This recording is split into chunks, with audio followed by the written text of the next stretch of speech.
Yo, thanks for tuning in today. So this is a topic that I don't really talk about often on the blog, but it's still something that's relevant because I do it at least once or twice a year. And the topic is solo travel. One thing that I get a lot on social media in general is question on how I travel solo, and honestly my answer is I just do it. One tip that I have when you're starting to travel solo or thinking about traveling solo, start at home first. What I mean by starting at home is like do things by yourself or be comfortable with doing things by yourself. So whether it's going to the museum like in your neighborhood or something like that by yourself, going to eat by yourself, going to the movies by yourself, be comfortable with doing things alone. I know a lot of people are like, why would I go to lunch by myself? Go to a restaurant and eat by yourself.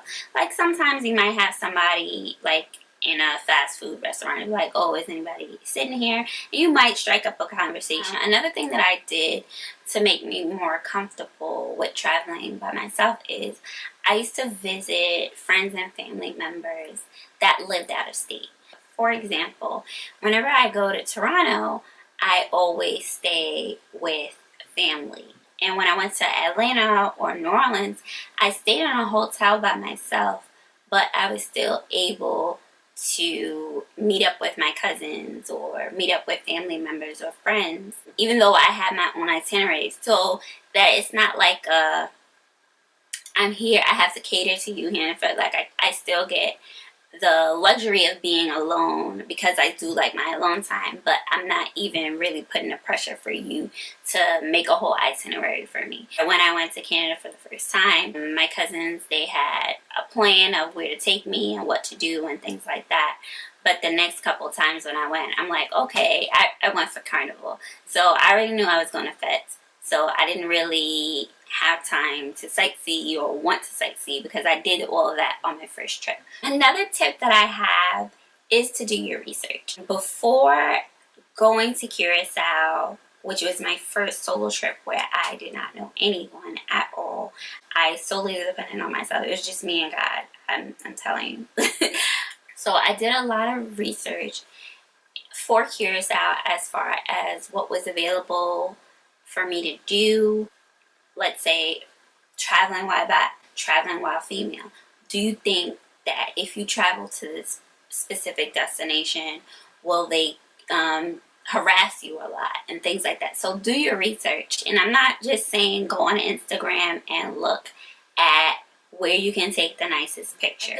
A good place to start doing research is to actually go on the destination's official website. So let's say you're trying to visit New York City for the first time alone, whether you're in the United States or outside of the United States. Go to Google. What I would do is I will write New York State or New York City Tourism Board, and you'll get a list of different things that you can do within New York City, whether you're New York City for families, New York City for solo travelers, New York City for girlfriends getaways, New York City for foodies. I would go to that specific city or country's tourism board page and read of different things that there is to do. Know how much things cost, how much the public transportation costs. Do they tip? Do they not tip? On average, how much the food is. Those all come into play when it comes to planning a trip in general, but specifically when you are traveling solo. You don't want to go over your budget. You don't want to be someplace by yourself and you have no money. So definitely keep that in mind. If you're using Airbnb, ask specific questions like where are you located? Is there transportation over there? How can I get there? Do you offer transportation back? Do you have air conditioning, or do you have restaurants nearby? Read the reviews. If you're using a site like TripAdvisor, do your research on the hotel that you're staying in. Look at the pictures, read the negative reviews, read the positive reviews, read. Look up things to do within the area. If you're a foodie, look up the restaurants, the different restaurants that are in the area. If you like museums, see how you can go from one museum to the next. If you're renting a car, see, are they driving on the right side or the left side, do you need a visa? Things like that. Do your research. Do as much research. If you think that you researched everything, research some more. The third tip that I have is to tell friends and family. You don't have to tell everybody. You don't have to check in every time you go on Facebook, wherever you go. I don't mean it that way. Your emergency contact. If I go away, my family and I, we have a group chat. I'll either text my mother or text my family, say, hey, I'm at such and such a place, or I'm going to the airport, or we're taking off, or we landed, or I'm heading to my hotel now, or hey, just checking in. Let your close friends and family know. If you don't hear from me, check in, or I'll text you, or I'll FaceTime you whenever I can, because the internet is not that great. And sometimes you just get lonely and you want to talk to somebody or tell them about your day. So check on with your friends and family. Another tip that I have is to pack light. I know for some people you have to have your whole life in a suitcase, but what I like to do in general is I'll have one carry-on, or I'll bring a carry-on and a duffel bag.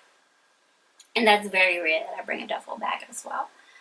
But bring only what you need. Bring essentials. If you travel often, you learn what you need versus what you don't need. Like, I personally do not need 4 to 5 pairs of shoes.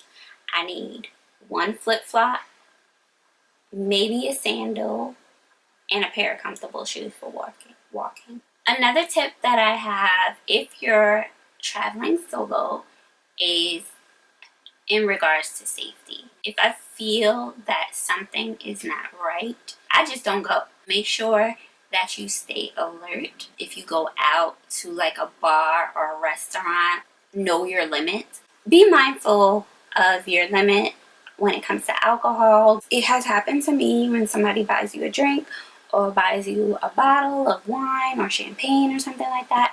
But always go with your gut. If it doesn't feel right, if you don't feel comfortable or anything like that, just don't do it. Politely decline. I do almost all of my activities in the daytime. If I'm going out at night, I'll make sure that it's not too late. To me, a club is a club is a club. I can go to an after work happy hour and be okay. I tell people all the time, I'm in New York or wherever I go, I'm looking over my shoulder, I'm looking at you, I'm looking at people that in their face. Know where the embassy is. That's one of the first things that I learned when I went to Trinidad for the first time. My mom, and even when my cousin picked me up one time, she was like, this is the U.S. Embassy. This is where it is. In the event that you're in town or somewhere, you know where the U.S. Embassy is. Or you can say, take me to the U.S. Embassy. Because you just never know when something might break out. So those are my views on solo travel. I personally feel that every man or woman should do it at least once. You can't say that you don't like something that you haven't tried. Whether it's going to a different city, the next town over, or going to a different country altogether. Try it, even if it's for a day trip or a short weekend. You will learn a thing or two about yourself, but you will also learn to see if you actually like it or not. If you have any solo travel tips, let me know what you have in the comment section. Thank you so much for watching. Make sure to rate, comment, and subscribe, and I will see you guys later. Bye!